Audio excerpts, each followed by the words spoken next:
참 언젠가부터 우리 대한민국의 몇 가지 오명이죠. 좋지 않은 별명 중에 하나가 대한민국은 갑질공화국이다. 갑질공화국이다. 갑질의 종류를 보니까 참 다양하더군요.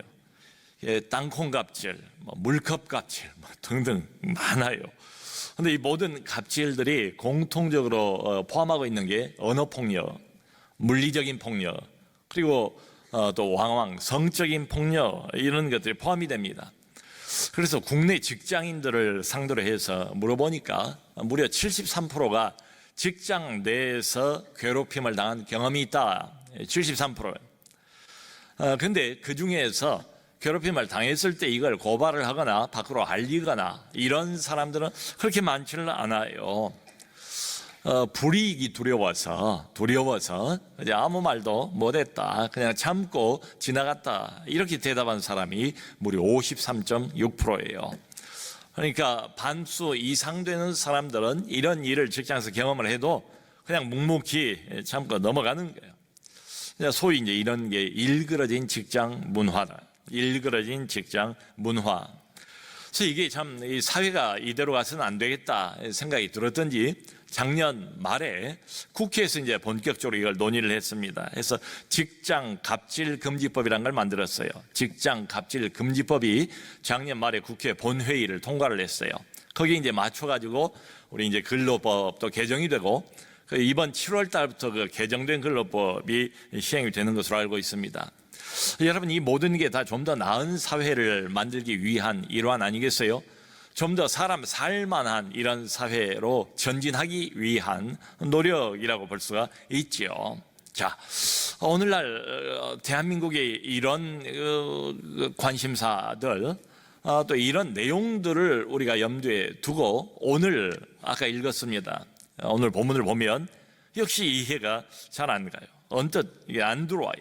왜냐하면 베드로가 여기 18절에서 대뜸 사환들아라고 부릅니다. 근데 이 사환들은 하인, 종, 그리고 노예들, 이게 사환들이에요. 말하자면 을의 위치에 있는 사람들입니다.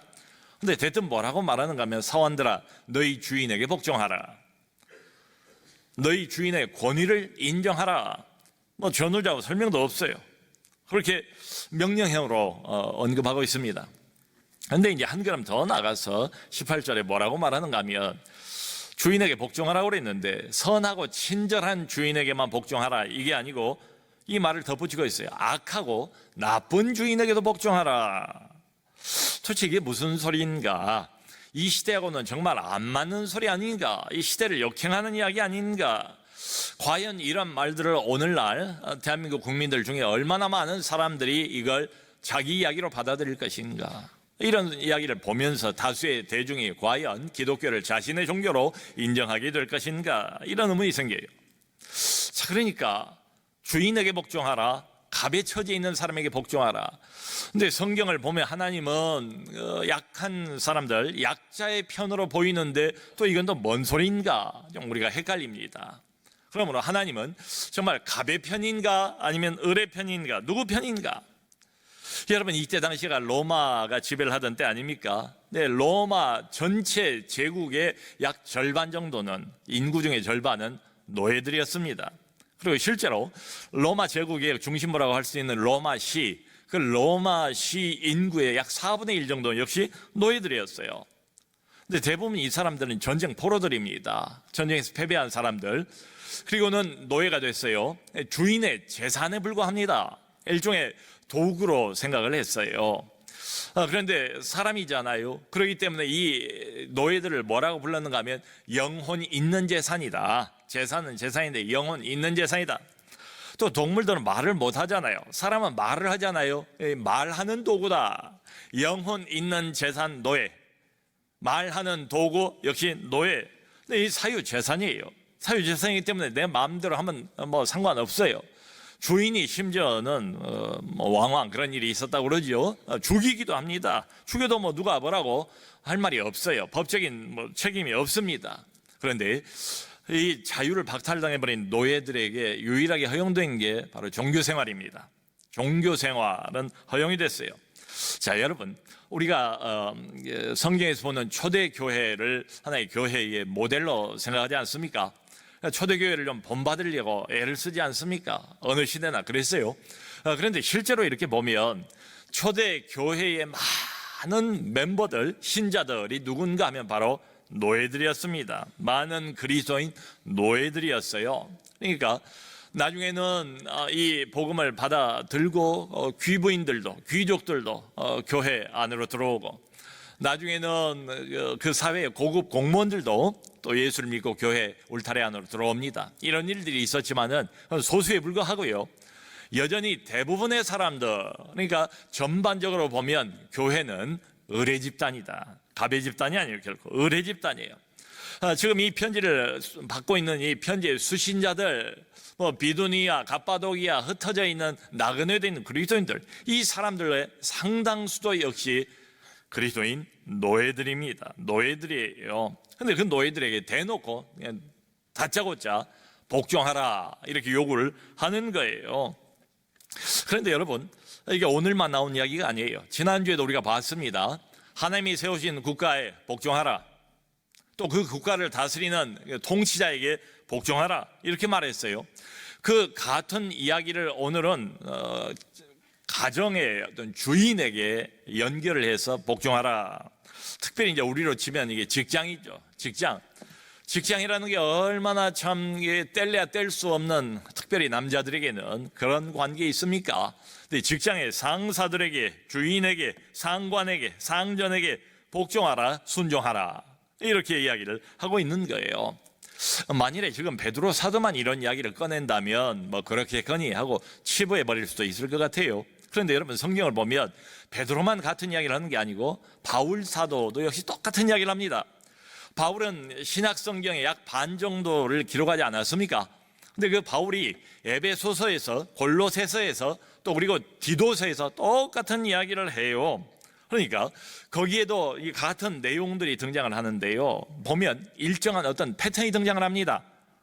뭔가 하면 갑이 있고 을이 있잖아요. 항상 인간 관계는. 근데 바울이 항상 을에게 먼저 명령을 내려요. 아내들에게 먼저 명령해요. 자녀들에게 먼저 명령해요. 종들에게 먼저 명령해요. 그리고 명령하고 있는 내용도 이걸 요약을 해보면 똑같아요. 순종하라, 복종하라, 공경하라, 이 내용이에요. 아내들이요 남편에게 순종하라, 자녀들이요 부모에게 순종하라, 종들이요 상전에게, 상관에게 순종하라, 그 이야기예요. 자, 여러분, 같은 이야기를 여기서 저기서 일관되게 하고 있습니다. 거기 어떤 일정한 패턴이 있어요. 이건 뭘 말하는가 하면, 하나님께서 가장 중요한 세상에서의 인간관계인데요, 인간관계에 관한 어떤 중요한 원칙이 있구나, 어떤 원리가 있구나, 이걸 알 수가 있죠. 자, 여러분, 이 안에 여러 사람들, 대부분의 사람들이 직장 생활을 하고 있는 것으로 생각을 합니다. 그 중에서 특별히 남자들, 평생을 살아가면서 가정에서 보낸 시간 못지않게 직장에서 얼마나 많은 시간을 보냅니까? 그야말로 남자 일평생은 직장과 함께 울고 웃고 이렇게 되는 것 아니겠어요? 자, 그런데요, 직장 생활을 하면서 우리가 스트레스를 많이 받지요. 그 스트레스의 주범이 종종 누군가 하면 바로 직장 상사예요. 직장 상관이에요. 그래서 그렇답니다. 회사 다니는 사람들이 직장 생활을 하면서 퇴근 후에 이제 안 믿는 사람들 같은 경우 술집을 가자. 술집 가서 안주로 종종 뭘 많이 시켜 먹는가 하면 곱창을 많이 시켜 먹는데요, 곱창을 많이 시켜 먹는 이유는 한 가지밖에 없답니다. 잘근잘근 씹어 먹기 위해서. 이렇게 부당한 대우를 하는 직장 상사, 사람 취급을 때로는 안 하는 그 직장 상사, 곱창으로라도 잘근잘근 씹기 위해서 곱창 안주를 많이 시킨대요. 자, 그런데 여러분, 여기 보면은 베드로가 우리로 하여금 꼼짝살짝 못하게 계속 이렇게 몰아가는 것 같아요. 19절에 보면 뭐라고 말했는가 하면, 부당하게 고난받을 때, 부당하게 고통당할 때 그때 참으라. 부당하게 고난 받을 때 그때 참으라, 이렇게 말했어요. 저는 언뜻 이런 생각이 들더라고요. 과연 베드로라는 이 사람이 이런 말을 할 만한 사람인가, 그런 자격이 있는 사람인가? 원래 베드로가 어떤 사람이었습니까? 그렇게 온유한 사람입니까? 고분고분한 사람입니까? 잘 참는 사람입니까? 아니죠. 그 반대죠. 매우 거친 성격을 가지고 있는 뱃사람 아닙니까? 그러니까 만일에 베드로가 짐작컨대 어떤 부당한 주인을 만났다면 아마 한 소리를 들으면 일어나가지고 또 한 소리를 자기가 했을 이런 사람이에요. 또 누구보다도 먼저 앞장서서 부당한 대우를 주인이 할 때는 앞장서서 반항하고 투쟁을 하는데 더 어울릴 것 같은 사람이 바로 베드로예요. 근데 베드로가 이런 말을 하는 거 보면 아하, 변하기는 베드로가 확실히 변했구나. 그리고 이런 말, 베드로답지 않은 이런 말을 하는 거 보면 이게 하나님의 메시지가 맞구나. 하나님의 영감을 받은 베드로가 지금 하나님의 음성을 우리에게 들려주는구나. 이런 생각도 들어요. 자, 그런데요, 한 걸음 더 나아가서 20절에 베드로가 또 이런 말까지 해요. 뭐냐면 만일에 너희가 죄가 있어서 매를 맞고 참으면 무슨 칭찬이 있으리요? 만일에 그리스도인들인 너희가, 하나님의 백성이라고 하는 너희가 뭘 잘못했어요. 그러니까 고통을 받는 이유가 내가 잘못해서예요. 잘해서가 아니고 잘못해서, 실수해서, 그래서 고통을 받고 매를 맞는다면 이게 당연하지 않는가? 당연하지 않는가? 누가 거기 동정을 하겠어요? 이거야말로 덕스럽지 못한 거지요. 비난을 받아 마땅하지 않겠습니까? 요즘에도 여러분, 우리가 세상으로부터 손가락질을 받는 이유가 바로 이런 거 아니겠어요? 교회 다닌다면서, 저 사람이 교회 다닌다면서, 믿는 사람이 알고 보니까 더하네, 이런 소리를 우리가 듣는다면 이거 하나님의 영광을 가리지 않겠습니까? 이건 뭐 저항하고 말 것도 없어요. 우리가 부끄러워해야지요. 그리고 회개해야 마땅합니다. 자, 그런데 지금 베드로가 초점을 모으고 있는 것은 이런 일들이 아니에요. 분명히 여기 말하고 있는 것은 선한 행위를 했답니다. 이 사람이 착한 일을 한 거예요. 선한 일을 한 거예요. 직장 안에서 아무 잘못도 없어요. 그런데 억울하게, 그야말로 억울하게 고난을 당하고 고통을 당하고 있다, 이 말이죠. 그때 참으라, 그때가 기회다. 하나님 보시기에 그때 참는 게 아름다운 일이다. 하나님이 기뻐하신 일이다. 이때가 기회래요. 하나님을 드러내는 기회래요. 하나님을 알리는 기회래요. 자, 여러분, 이게 지금 무슨 말을 베드로가 하려고 하는가? 그 요지를 대강은 우리가 알 수 있을 것 같아요. 짐작할 수 있을 것 같아요. 여기까지만 해도. 그럼에도 불구하고 여전히 이런 의문이 남아요. 과연 오늘날 교회 다니는, 오늘날 예수를 믿고 신앙생활을 한다는 사람들에게 이게 고지곳대로 받아들일 수 있겠는가? 문자 그대로 가능하겠는가? 과연. 왜냐하면 여러분, 지금 우리가 이게 살아가고 있는 우리 대한민국 현대의 흐름은 뭡니까? 현대의 사조는 뭡니까? 한마디로 개인의 이득을 극대화하는 게 현대의 사조 아닙니까? 가만히 있으면 나만 손해보는 거예요. 그러므로 가만히 있지 말자, 주저앉아 있지 말자, 일어나자, 투쟁하자, 목소리를 높이자, 이런 이야기거든요. 근데 지금 베드로는 완전히 세태의 흐름하고는 거꾸로 말하는 거예요. 반대로 거슬러 올라가는 겁니다. 그러니까 내가 고발할 수 있어요. 내가 어디 알릴 수 있어요. 내가 공개적으로 한번 맞붙어 볼 수 있어요. 그거 정당해요. 그럼에도 불구하고 정당한 권리도 있겠지만은 그 정당한 권리마저도 포기하라. 억울한 일을 당했어요. 그것도. 그래서 참으라 이렇게 말하는 거예요. 자, 그러니까 아무리 봐도 이것은 나약한 자, 약자의 논리가 아닌가. 참아봐야 무슨 결과가 돌아오겠는가? 결국 나만 손해 아닌가? 나만 바보 되는 것 아닌가? 저 사람은 왜 저래? 이상한 사람이야. 나만 왕따 당하는 것 아니겠는가? 요즘 같은 세상에. 자, 여러분, 그래서요, 베드로가 이 말을 하는데 우리가 꼭 눈여겨봐야 할 대목 하나가 여기 있습니다. 영감받은 베드로가 아주 주의 깊게 의도적으로 이 말을 성령께서 집어넣으셨다고 생각이 돼요. 우리가 선한 일을 행하다가도 억울한 일을 당해서 선행을 했는데 아무 잘못도 없이 고통을 받는 경우가 있을 수 있지요. 그래도 참으래요. 참는 결정적인 이유가 있어요. 이걸 참아내야 하는 동기가 있어요. 여기 19절을 보면 베드로가 이렇게 말합니다. 하나님을 생각함으로 참으라. 하나님을 생각함으로 참으라. 그러니까 하나님 때문에 참으라. 하나님을 위해서 참으라. 이런 소리. 자, 여러분, 지금 이런 구체적인 명령들이 어디서부터 시작이 되는가 하면 우리가 앞에서 살펴보면 12절입니다. 그러니까 너희는 거듭났다. 하나님의 거듭난 생명을 가지고 있다. 너희는 왕같은 제사장이요 하나님의 종들이다. 그러면서 베드로가 했던 말이, 그러므로 이방인들도 하나님 안 믿는 사람들도 너희의 선한 일을 보고, 선한 행위를 보고 하나님께 영광을 돌린다. 그 사람들이 하나님을 몰라요. 교회도 안 나와요. 관심도 없어요. 당신이나 잘 믿으세요. 늘 비아냥거려요. 그런데 그런 사람이라도 우리가 하는 선한 행위, 우리의 다른 처신들, 다른 반응들을 보고 하나님께 영광을 돌린다. 그러면서 구체적으로 지금 명령하는 내용들이 오늘 우리가 봤던 내용입니다. 그러니까 한마디로 안 믿는 사람들, 직장 생활은 다 같이 해요. 다 생계 유지를 위해서, 돈 벌기 위해서 직장 생활을 안 할 수는 없지요.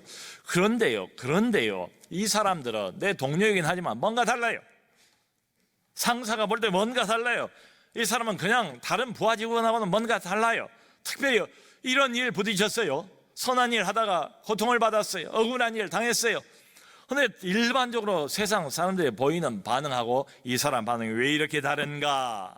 다르게 사는 사람들, 다르게 사는 이유가 뭔가, 이게 안 믿는 사람들에게는 이게 일종의 충격입니다. 충격이에요. 이런 걸 본 적이 없거든요. 다 세상 논리, 다 일반적인 상식 논리, 다 그렇고 그런 어둠의 논리, 이기심의 논리, 자기 욕망의 논리, 자기 중심의 논리, 이게 세상에 만연되어 있는 논리 아닙니까? 논리라고 할 것도 없어요. 이게 본능이지요. 다들 이렇게 살아가는데 이 사람은 왜 이러냐? 이상한 사람을 만나는 거예요. 마치 이물질과 같은 사람이에요. 이 세계하고는 잘 안 맞는, 잘 안 어울리는 이런 사람, 이런 반응은 처음이에요. 그래서 당황스러워요. 이걸 어떻게 해석해야 할지, 이 사람 왜 이러지? 이 반응은 뭐지? 네, 여러분, 이게 굉장히 나약한 약자의 변명처럼 느껴질 수도 있겠지만, 어려운 일을 당해도, 부당하게 고난을 받아도 하나님을 생각함으로 참으라. 이게 약자의 논리처럼 보이는데요, 사실은 안 그래요. 안 믿는 사람들은 이런 반응을 보면 그래서 일종의 모종의 힘을 느낍니다. 힘을 느껴요. 지금까지 경험해보지 못했던 어떤 새로운 세계를 이 사람이 맞닥뜨리게 되는 거예요. 본 적이 없어요. 이런 걸 느껴본 적이 없어요. 그러니까 이게 이 땅에는 없어요. 이렇게 사는 사람이 없고 이런 반응을 보이는 사람들이 없어요. 그러니까 이건 이 세상에서는 보기 힘든 반응이에요.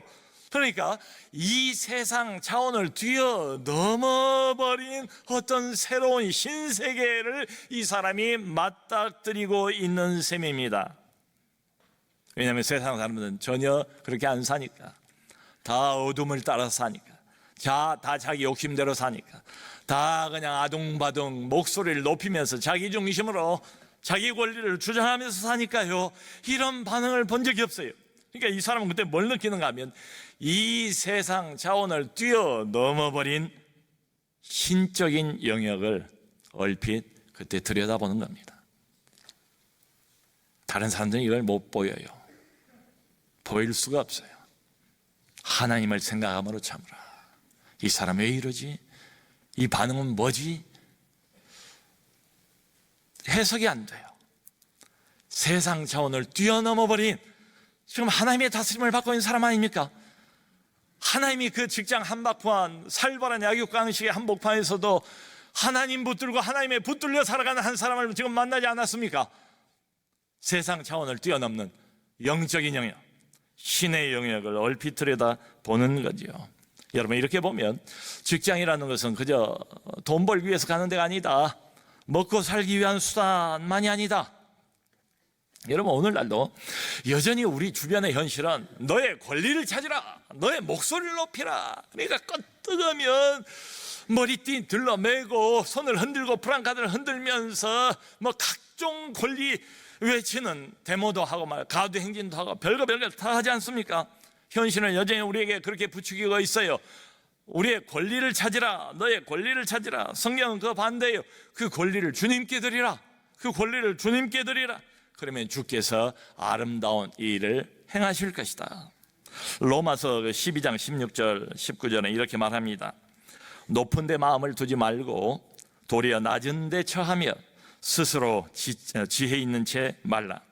아무에게도 악으로 악을 갚지 말고 모든 사람 앞에서 선한 일을 도모하라.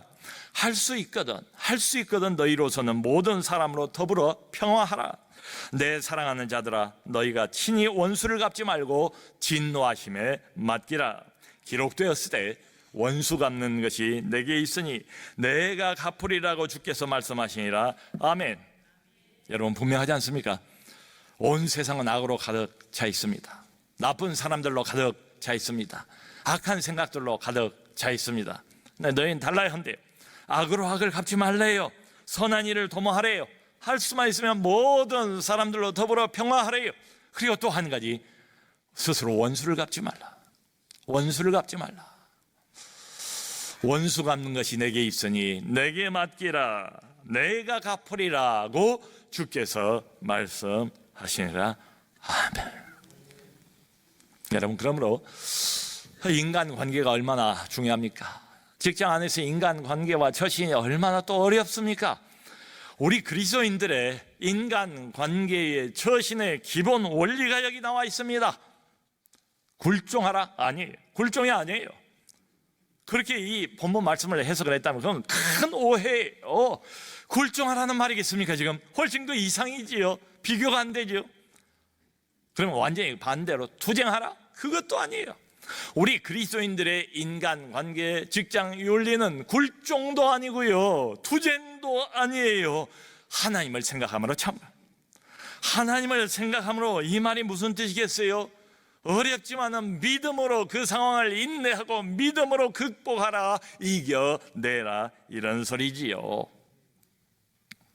여러분, 요한계시록이 성경의 맨 마지막 책 아닙니까? 그때 당시에도 그리스도인들이 다 고난들을 많이 받고 있었어요. 본격적인 핍박을 받고 있는 중이었습니다. 그 핍박받고 있는 교회와 그리스도인들을 위로하기 위해서 쓴 마지막 책이 요한계시록이에요. 그런데요, 오늘 이 말씀하고 관련해서 요한계시록 일부분을 제가 다시 읽어보니까 요한계시록 2장 3장에 걸쳐서 소아시아에 실제 있었던 7교회가 나와요. 실제로 있었던 교회들입니다. 신앙생활을 했던 교회들이에요. 거기 그 교회 전후 사장을 우리 주님이 너무 잘 아십니다. 부활하신 주님께서 7교회 하나하나의 그 크리스찬들, 성도들 한 사람 한 사람에게 주님이 필요 적절한 메시지들을 다 각각 다르게 주세요. 7교회에 다른 말씀을 하신대요. 공통적으로 모든 7교회에 관해서 종종 우리 주님이 사용하시는 단어 하나가 있어요.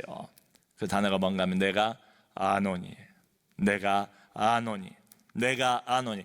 예외 없이, 심지어는 라오디게아 교회를 향해서도 내가 아노니, 내가 너의 환난과 궁핍을 아노니, 내가 참고 견디고 게으르지 아니하는 것을 아노라, 내가 너의 섬김과 인내를 아노니.